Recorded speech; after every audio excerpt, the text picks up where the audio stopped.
I say this wholeheartedly with all my soul.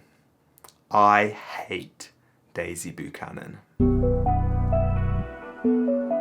What is good, YouTube? My name is Ash Porter, and today I'm going to delve into a classic piece of literature. It is going to be The Great Gatsby. Now, later in this video, I will be going into spoilers, but I will give you plenty of warning. I don't want to ruin this book for anyone. Now, this is a classic piece of literature that many people, well, at least many people in the UK, probably studied in school. However, I was not one of those people. I mean, school's a bit of a blur for me. I might have studied it, I just can't really remember. But I can't remember it, and so this was completely fresh to me. I had, however, seen the film ages ago, like when it first came out, and I absolutely loved it. I mean, first of all, the soundtrack absolutely bangs. You got Jay-Z, Lana Del Rey. It is good. And then also, you know, you have Spider-Man as Nick. Can't go wrong there. And realistically, can Leo do anything wrong? But despite seeing the film first, I will say I wish I had it. I wish I had got to read the book before the film. This is for two reasons. Firstly, I think the film and having watched it and knowing what's going to happen kind of just distorted the story, and especially some of the characters that you're meant to like at the start and not by the end. I didn't like them right from the start because I kind of knew what was coming. But also, you know, the film is so beautiful and it has such vivid imagery in it, and so I felt like while I was reading this, all I could think about was the film. And so I wasn't able to use my own imagination to build this world based on what was written. Right, let's start with the non-spoilery stuff. Give it a bit of a review, although I'm going to be honest with you, I'm not really that qualified to do this. Like, I got a C in GCSE English, or both Englishes. It was two, right? Yeah, literature and language, that was it. And I haven't really, I don't know what I'm talking about when it comes to this stuff, if I'm honest. I just like reading books. However, I will try and give it a go.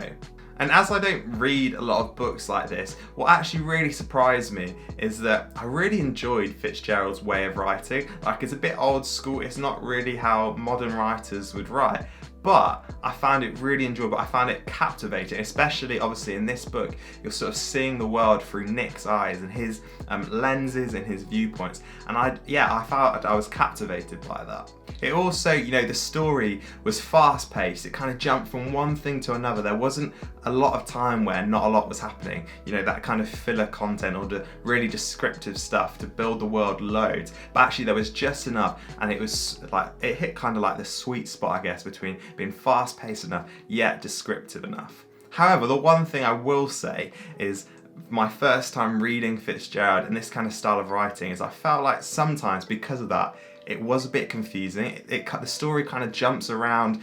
Some of the dialogue is a bit unclear to me. I mean, that might just be me being a bit stupid or uneducated in this style of literature.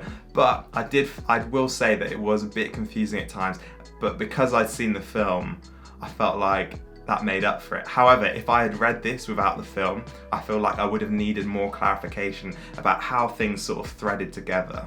I think on top of that, because you're seeing it through Nick's eyes instead of like some omniscient narrator, that made it even more confusing because you only know what he knows. And that, I know, in one way is really exciting, is really fun, makes it a different reading experience, but equally, like I said, it can leave someone like me a little bit confused. And to be honest with you, I don't really have a lot else to say that's not spoilery, so let's get into the spoiler territory. Just to pause the video quickly, if you are enjoying it and you want to see more videos like this, please subscribe to the channel, click that like button. It helps me out, it helps me feel supported and wanting to make more videos, and it helps the channel grow, so I'd really appreciate that. Let's get back to the video. So in this part, I'm specifically going to look at the characters and the story and what my kind of thoughts were. Just to warn you, I do have some quite strong opinions here, so if you disagree with me, please do not take offence. This is not personal, this is just my opinion about some of these characters. Right, the main man, J. Gatsby. This geezer is like the ultimate rag to riches story. He came from like nothing and he made himself in this world where he had absolutely no right to. And then he fell in love with Daisy, and over like 5 years when they didn't see each other, he managed to stay loyal to her. Like, you gotta give the man some credit. That's pretty impressive. And even he's so in love with her, he decides to buy a house opposite her. Now, let's be fair to the lad, it's not like he bought a house on the same road, literally opposite, so he could like open his window and look into hers. Nothing like that. There is a big, massive water between them. So, you know, I guess it's kind of romantic, isn't it? And don't get me wrong, I do love Gatsby, but there's also a bit of you, I don't know, this is my opinion, you may disagree, or you may strongly agree with this, that you kind of look at him and you're like, you are a bit of a creep though. You know, it's a bit weird, a bit obsessive, this feeling. And so I guess that depends how far you are on the scale of romantic. Like, I'd call myself, you know, a romantic person. I like this kind of stuff. I love when, you know, love wins in a story. But I feel like he probably takes it too far. And yet, despite this, like I said, the inner romantic in me gives him a round of applause. And also, not just that, like I was super impressed by at the end of the story, you learn about like his schedule from when he was a kid. Like, I think that is absolutely mad how self-disciplined he was, how much willpower he had, how much drive he had to succeed, and the fact he was able to start that so young. And he literally did that, you know, if it wasn't for him getting distracted by love, he would have just kept going. So, gotta give credit to him. Thumbs up for Jay Gatsby. Right, next up, Nick. You know, Spider-Man himself. How do you do it? How does he do it? He's like... Anyway, Nick. Now, Nick is, in my opinion, a little bit of a wet flannel. He hasn't got a lot to him, even though, you know, you're seeing the story through his eyes. I feel like he's just a bit of a pushover. He kind of goes along with what everyone else is saying. He kind of wants to be part of that world. Obviously, by the end of it, he doesn't.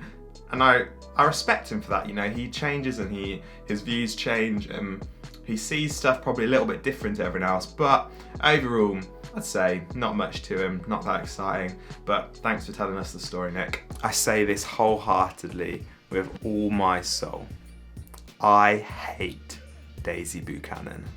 Now, for those of you who are a fan of her, don't get this confused. I think she is a wonderfully crafted character. I think the way Fitzgerald wrote her and designed her is incredible, and for the story, she is so necessary, all that kind of stuff.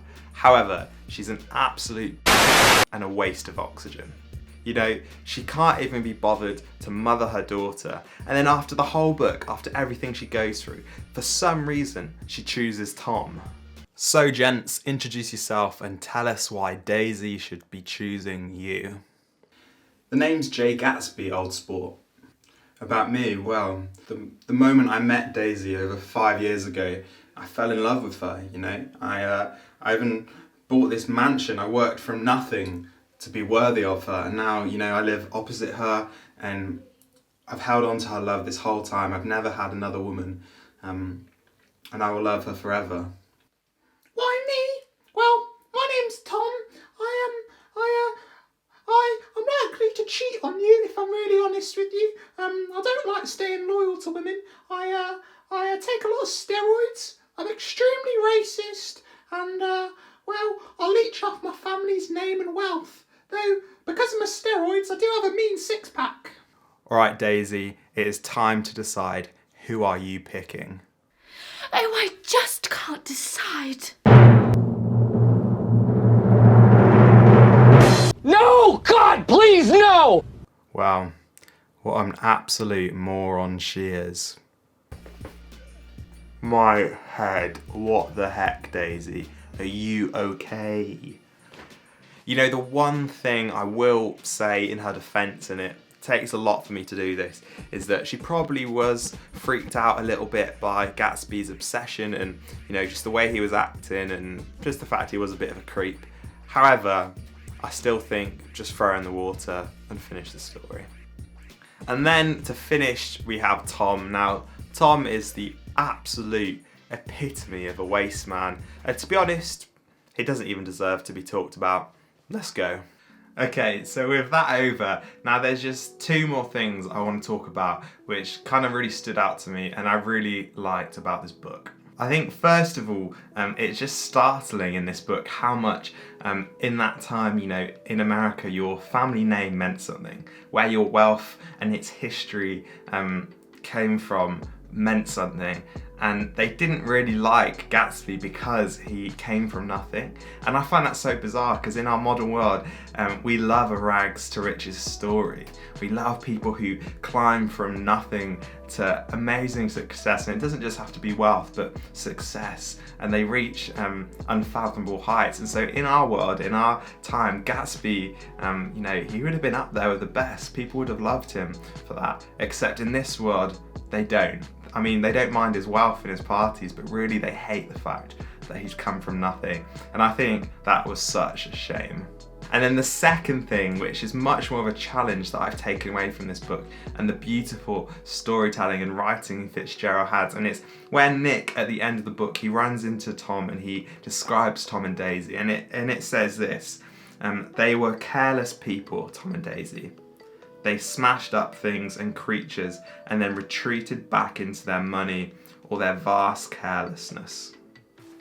And I think, you know, obviously we can read that and knowing the story, we can hate Daisy and Tom.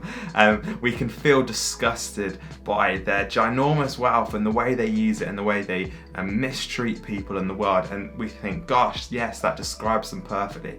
But I was just thinking and reflecting, and actually, maybe this describes our society now. Maybe it describes Western society where, you know, relatively we are wealthy. And for me, I know I may not feel wealthy, but on the grand scheme of things and relative to the rest of the world, I'm incredibly wealthy. And actually, do I live like that? Do I live carelessly, wrecking and damaging people and creatures in the world and just retreating back into my wealth and money that I have and hiding there? And my question is, do we do that?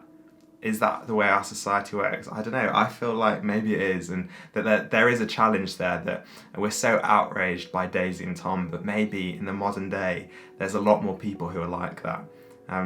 And so that's just a challenge to think about, you know, amongst this amazing storytelling and writing and escapism. I love a good challenge as well. Anyway, this was an amazing book and I really, really enjoyed reading it, and I really recommend that if you haven't read it or you've just seen the film like me, go ahead and read it. It is worth your time. It's not that big.